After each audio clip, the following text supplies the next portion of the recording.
Apa kabarnya malam ini Bapak Ibu? Haleluya, luar biasa. Saya merasakan spirit dan semangat kita malam ini luar biasa. Kita berikan tepuk tangan dulu Bapak Ibu Saudara. Haleluya. Dan saya sangat-sangat terberkati dengan kesaksian-kesaksian yang sudah disampaikan tadi. Dan kiranya kita akan semakin hari semakin mengasihi Tuhan, dan kesaksian-kesaksian itu akan mempermuliakan Tuhan kita. Baik Bapak Ibu Saudara, saya akan ajak untuk kita merenungkan bersama pada malam hari ini Filipi pasal 2 ayat 19. Kita baca bersama. 2, 3. Dan aku berharap dalam Tuhan Yesus untuk secepatnya mengutus Timotius kepadamu, supaya aku juga dapat bergembira karena mengetahui hal-hal mengenai kamu. Bapak Ibu Saudara, tentu kita mengerti semuanya bahwa surat Filipi ini adalah surat yang ditulis oleh Paulus, ditujukan untuk jemaat Tuhan yang ada di kota Filipi. Dan Paulus ini adalah orang pelayan Tuhan, hamba Tuhan yang mengasihi jiwa-jiwa termasuk yang ada di kota Filipi. Dan karena kasihnya kepada jemaat Filipi tadi Bapak Ibu Saudara, Paulus berharap di dalam Tuhan Yesus, artinya tentu dia berdoa di dalam Yesus supaya secepatnya mengutus Timotius kepada mereka. Supaya apa? Tujuannya jelas tadi, aku juga dapat bergembira karena mengetahui hal-hal mengenai kamu. Jadi Paulus mengutus Timotius supaya Paulus ini mengerti hal-hal mengenai jemaat Filipi. Supaya dengan itu dia bisa bergembira. Supaya Paulus tidak khawatir lagi tentang jemaat yang ada di kota Filipi. Supaya dia tenang di dalam kehidupannya Bapak Ibu. Nah, kita akan simak bersama, kita akan belajar kenapa yang diutus adalah Timotius Bapak Ibu. Kenapa Paulus tidak mengutus orang lain? Yang pertama, kalau kita baca di ayat yang ke-20, sangat tegas di situ katakan demikian. Sebab aku tidak mempunyai seorang pun yang sepenanggungan, yang dengan tulus mencemaskan hal-hal mengenai kamu. Jadi Paulus tahu betul bahwa yang paling tepat diutus untuk jemaat yang ada di Filipi itu adalah Timotius. Paulus tidak menemukan pribadi atau pelayan Tuhan yang lain yang lebih baik daripada Timotius. Jadi Timotius adalah orang yang paling tepat, orang yang paling baik, yang sepenanggungan dengan Paulus.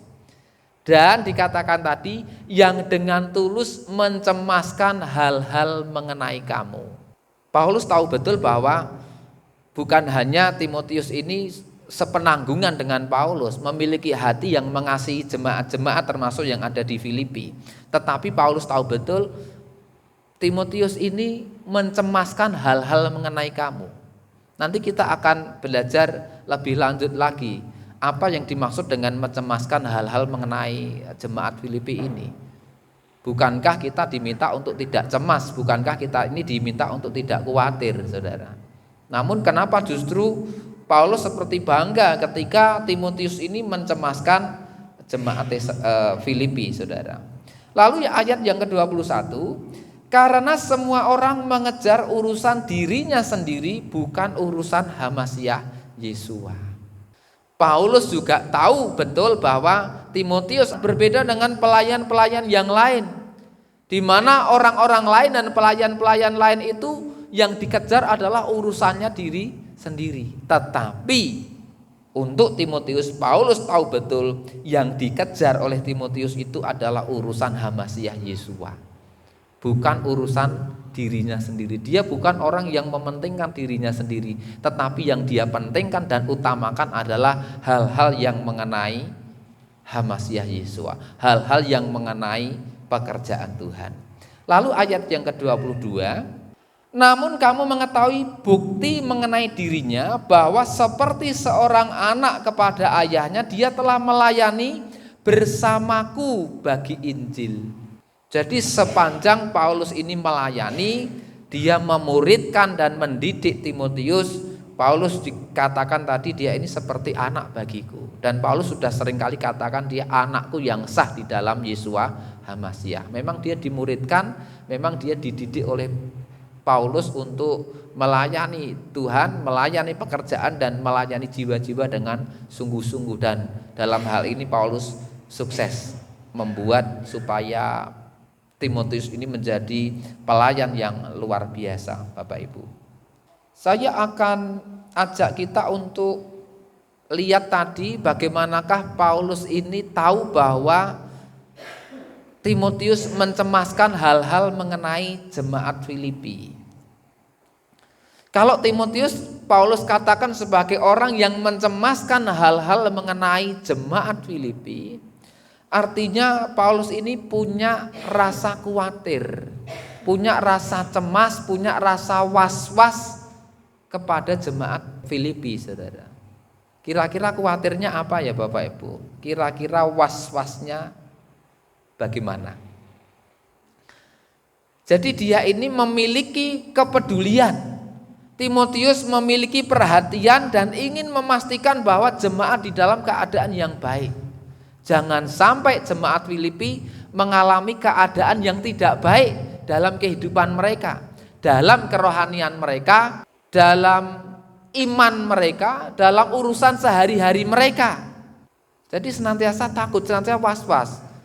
Dan sebetulnya itu bentuk kewaspadaan, rasa khawatir yang adalah perhatian. Bukan takut dalam pengertian yang negatif, bukan, tetapi takut dalam pengertian yang positif, yang justru membuktikan bahwa Timotius ini orang yang peduli kepada jemaat yang ada di kota Filipi.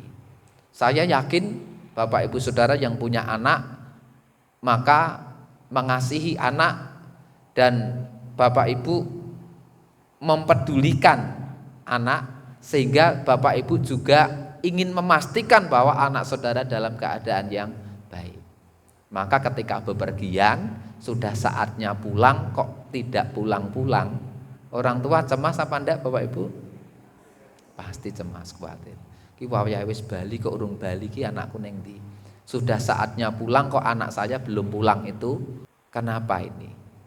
Maka kadang ditelepon, kadang di WA, kadang di SMS. Sampai mana atau kenapa atau bagaimana gitu. Nah, ternyata enggak pulang-pulang, tapi puji Tuhan Bapak Ibu. Kapan hari saya pernah lihat sekoknya, shock breakernya Angga itu patah, saudara. Tapi mujizat seharusnya disaksikan malam ini, tapi saya saja yang saksikan, tidak apa-apa. Gitu.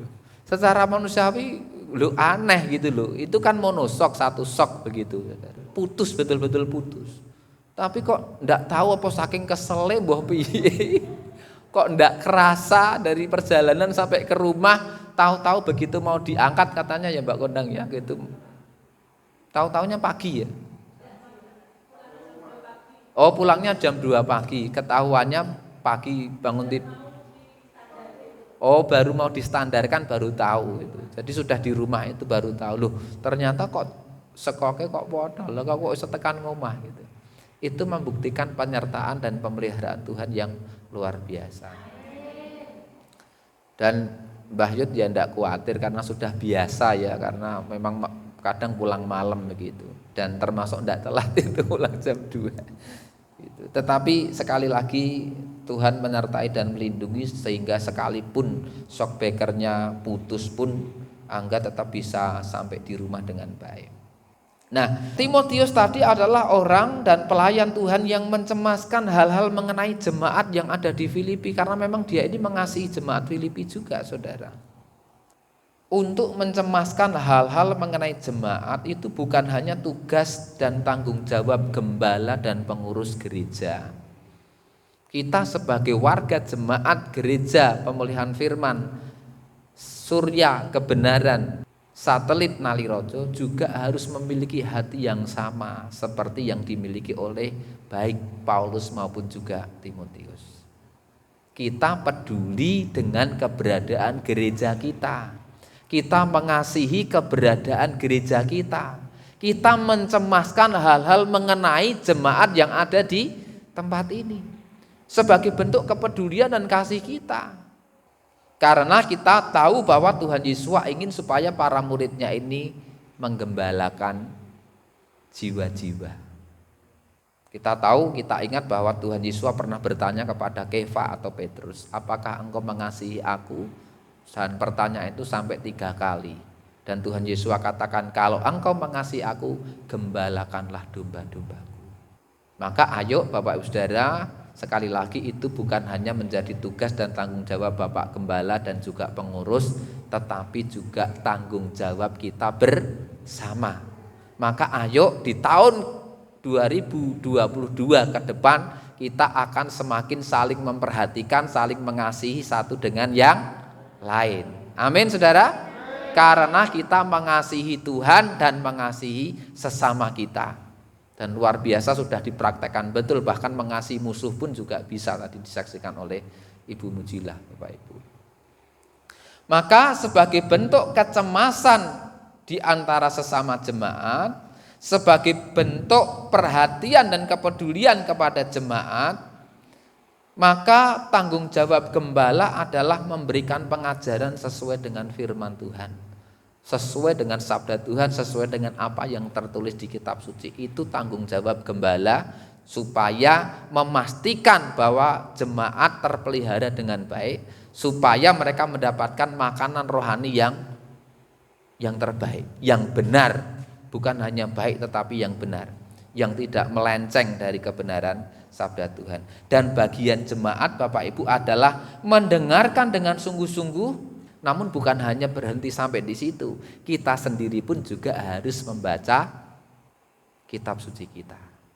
Tujuannya apa Bapak Ibu Saudara? Supaya kita bisa cek and recheck, supaya kita bisa aminkan apa yang disampaikan, sekaligus bukan saya berpikir negatif Bapak Ibu Saudara, kadangkala pemikiran manusiawi bisa muncul saat berkhotbah. Kadangkala penafsiran juga bisa keliru, sehingga yang diajarkan ini sejatinya tidak sesuai dengan kebenaran sabda Tuhan. Banyak pengajaran di luar sana yang seperti itu.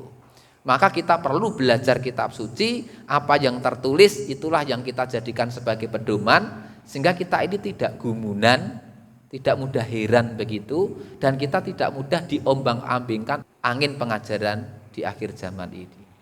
Pendeta A ngajar begini, pendeta B ngajar begitu, pendeta C ngajar begitu lagi.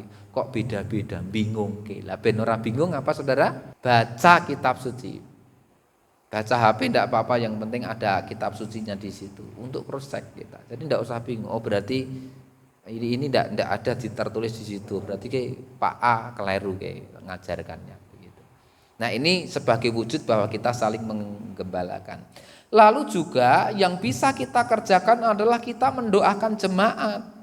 Pemimpin, gembala, pengurus mendoakan jemaat-jemaat, dan seperti yang sudah dilakukan juga di tempat ini, dan sesama jemaat pun juga saling mendoakan jemaat. Jemaat mendoakan pemimpin, mendoakan gembala dan pengurus, tapi juga mendoakan jemaat. Kalau bisa disebut namanya satu persatu. Kalau tidak bisa satu persatu ya minimal per keluarganya, dan itu yang sudah dilakukan di tempat ini. Dan saya rindu, saya percaya kita akan terus melakukan itu. Amin saudara. Saat saudara berdoa, sebut saudara seiman di tempat ini, saudara-saudara yang lain itu di dalam doa-doa saudara. Di kitab Yaakov atau Yakobus pasal 5 ayat 16 dikatakan di sana, akuilah kesalahan seorang terhadap yang lain dan saling mendoakanlah seorang terhadap yang lain supaya kamu dapat disembuhkan. Kita diminta untuk saling mengakui kesalahan satu dengan yang lain. Ini tidak gampang saudara, kita harus saling menggembalakan. Salah satu caranya kalau kita salah kepada sesama, kita ngakoni nek kita salah. Jangan hanya kita nuntut orang lain salah, dia harus ngaku salah. Ya memang seharusnya begitu, tapi kita tidak bisa nuntut lebih. Kalau dia belum rumongso salah itu ya angel, tiwas hati kita yang dongkol nanti. Dek nenki salah kok orang rumangsani salah. Nganyelke ndak Bapak Saudara? Nganyelke begitu. Bikin jengkel Saudara. Tetapi kita diminta untuk saling merendahkan hati Kalau kita punya salah, kita mengakui kesalahan kita. Dan tentu kita terus memperbaiki diri. Lalu tadi saling mendoakanlah seorang terhadap yang lain supaya kamu dapat disembuhkan.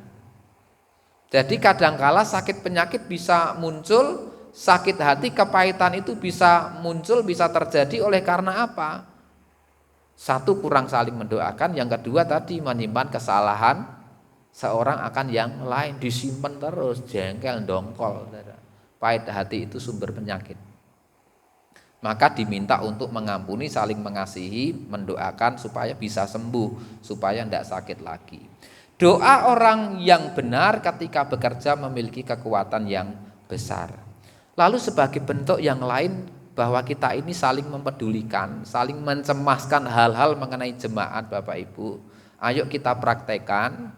Ke depan saya rindu supaya kita bisa lebih mengasihi Tuhan dan sesama dengan cara apa? Lakukan perkunjungan, terutama bagi yang sakit, bagi yang lama tidak datang ibadah. Sempatkan saudara, mampir saudara. Iki kok Pak iki kok lama ndak datang ya, Bu ini kok lama ndak datang, sudah 3-4 kali kok ndak pernah datang. Wah ora kober, ndak sempat Mas, saya ndak bisa kunjungan. Nah kalau ndak bisa kunjungan, sekarang bisa dikunjungi lewat apa? HP, di SMS. Kalau ndak di SMS, di WA. Kalau ndak di syukur-syukur video call kalau bisa. Kok lama ndak datang, piye kabari, kenapa, bagaimana? Nah, ini sebagai bentuk bahwa kita ini saling mengasihi, sebagai bentuk kita ini mencemaskan hal-hal mengenai jemaat. Bukan sekarepe lah urusannya dewi-dewi. Bukan gitu ya saudara, kita tidak boleh mengejar urusan diri sendiri, tidak boleh. Kalau bisa yang kita kejar urusan Hamasiah Yesua tadi. Dan salah satu caranya adalah kita memperhatikan seorang dengan yang lain. Tuhan Yesus katakan apa? Sekecil apapun yang kamu perbuat untuk orang itu, engkau melakukannya buat aku. Kalau kita memberikan pakaian kepada orang yang telanjang, kalau kita memberikan makan minum kepada orang yang haus dan lapar, Tuhan Yesus katakan mereka sudah melakukannya untuk siapa saudara? Untuk Tuhan Yesus. Nah itu berarti urusan Hamasiah Yesus lagi saudara. Namun penerapan atau aplikasinya adalah kepada sesama jemaat. Lalu saling memperhatikan, saling mengingatkan, diingatkan, diperhatikan. Nah kecenderungannya sayangnya orang itu kalau diingatkan suka apa tidak Bapak Ibu? Jengkel, dileke kok ngelek-ngeleke kenapa itu? Tersinggung, dongkol, malah marah, malah ngenengke. Betul apa benar saudara? Di sini apa di luar sana? Oh di sini aja. Ngaku saudara. Tapi saya rindu dan percaya bahwa di tahun 2022 tidak ada lagi yang seperti itu. Amin.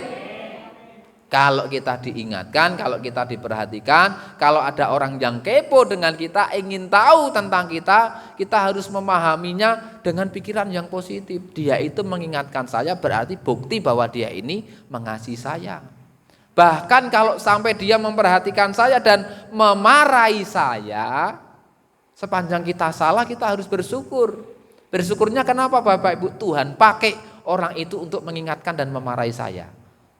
Supaya saya sadar dari kesalahan saya, supaya besok lagi saya tidak berbuat yang salah. Amin saudara? Amin. Gampang apa angel? Susah. Tapi saya percaya Roh Kudus yang akan memampukan kita.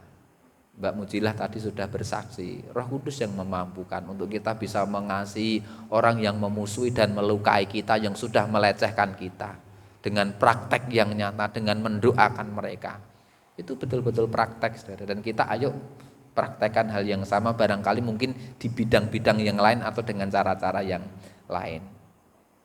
Kalau ada jemaat atau saudara seiman kita yang lemah imannya, ayo kita kuatkan. Orang itu kalau digatekke, disapa itu seneng kok sudah diperhatikan.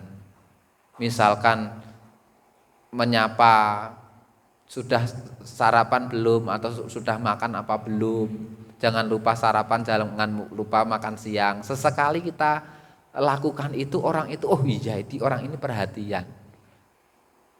Bukan kita mikir, urusanku dewe, aku ngeleh peteng-petengku dewe. Kalau saya lapar itu perut saya sendiri. Ada orang yang kadang-kala punya pikiran begitu, tetapi kita tidak boleh begitu tentunya Bapak Ibu. Kalau ada jemaat atau saudara seiman kita yang putus asa, yang susah, sudah sedih hatinya, ya ayo kita hiburkan. Kita berikan perhatian kepada mereka Bapak Ibu. Kita datangi, kita doakan. Kalau sekali lagi belum sempat tadi ya kita WA, kita SMS, itu saya yakin itu menguatkan mereka, itu menghiburkan mereka. Kalau ada orang yang sakit hati, orang yang kecewa, orang yang kepahitan, kita kalau bisa dukung mereka supaya luka hatinya sembuh. Yang sering kali terjadi dan ini sangat disayangkan Bapak Ibu, kalau ada satu orang sakit hati mengalami luka hati, yang lain ketularan enggak Bapak Ibu? Kadangkala justru ketularan. Misalkan maaf kata Pak Thomas loro hati, sakit hati kepada Bu B, misalkan begitu. Nanti Pak Thomas jengkel gitu ngomong-ngomong dengan Pak Sunhati ikut jengkel dengan Bu B tadi. Ketularan melu-melu loro hati. Nah, sebagai jemaat yang dewasa, sebagai jemaat yang mencemaskan dan saling menggembalakan, saling memperdulikan satu dengan yang lain, diingatkan, tidak boleh. Kita diminta untuk mengampuni. Jangan menyimpan kepahitan. Kalau kita marah, kita firman Tuhan katakan bahwa kita hanya harus sampai matahari terbenam saja. Jangan sampai kita terus menyimpan itu, saudara. Lalu Bapak Ibu, kalau ada yang salah kita nasihati dengan cara yang bijak. Lalu kalau ada yang punya masalah, ya misalkan bisa kita memberikan jalan keluar. Urun rembug, saudara. Kalau bisa. Tapi kadang-kadang budaya Jawa itu kadang banyak sungkannya. Kayak tidak cerita sama saya ya saya sungkan kayak gitu. Tetapi kalau ada saudara kita yang curhat kepada kita, ngeluh dengan kita jadi pendengar yang baik. Kita belum memberikan solusi itu, saya percaya itu sudah melegakan, bikin plong, saudara. Betul Bapak Ibu? Kita punya masalah, kita dengarkan mereka dengan baik. Oh kok bisa begitu, kenapa? Oh jadi ya tidak boleh begitu ya. Mereka sudah ibarat beban berat tadi itu tinggal separuh, saudara, sudah plong begitu. Nah syukur-syukur Roh Kudus berikan hikmat kepada kita untuk bisa memberikan jalan keluar, masukan yang baik, supaya saudara kita yang punya masalah ada jalan keluar. Maka malam ini Bapak Ibu kita bisa belajar apa supaya kita nanti lakukan dan praktekkan dalam kehidupan kita secara khusus menjelang tahun 2022 ini, dan kita akan praktekkan seterusnya. Yang pertama, pemimpin itu bertanggung jawab atas kemajuan kerohanian jiwa-jiwa yang dipimpin. Maka termasuk Bapak Ibu dalam lingkup keluarga, sang ayah atau suami punya tugas tanggung jawab untuk membawa istri dan anaknya dekat dan mengasihi Tuhan. Maka sebagai orang tua doakan mereka, anak dan istri saudara, keluarga saudara yang belum percaya dan beriman di dalam Yesus, supaya mereka mengalami keselamatan. Supaya anak-anak kita, cucu-cucu kita menjadi orang yang mengasihi Tuhan dan memiliki jiwa yang mau melayani, saudara. Kita dorong mereka untuk bisa aktif dalam pelayanan pekerjaan Tuhan yang bisa kita kerjakan di tempat ini. Baik dalam pujian, penyembahan, baik dalam bermain musik, kesaksian tadi dan yang lainnya, banyak hal bisa kita lakukan. Lalu lakukanlah tugas pelayanan kita sebaik-baiknya dengan tulus dan dengan motivasi yang benar, saudara. Kita sudah belajar, saya sudah sampaikan tadi bagaimana Timotius ini memiliki sikap hati dan motivasi yang tulus. Motivasinya pelayanan sungguh-sungguh benar. Dia tidak pernah mengejar urusannya sendiri, walaupun semua orang yang diurusi adalah kepentingannya sendiri, tetapi Timotius tidak.